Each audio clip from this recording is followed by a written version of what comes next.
first words that come to your mind? If I said Boiler Room Selling, what's the first image that comes to your mind?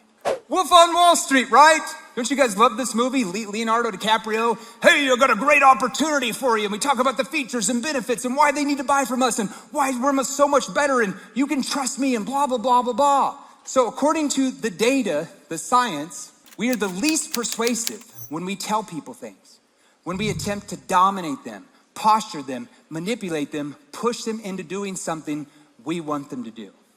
It's just like if you tell your spouse they really, really need to do something for you, and then you push, well, what do they typically do back? They push back. It's just human behavior 101. So why would we expect anything different when we're selling?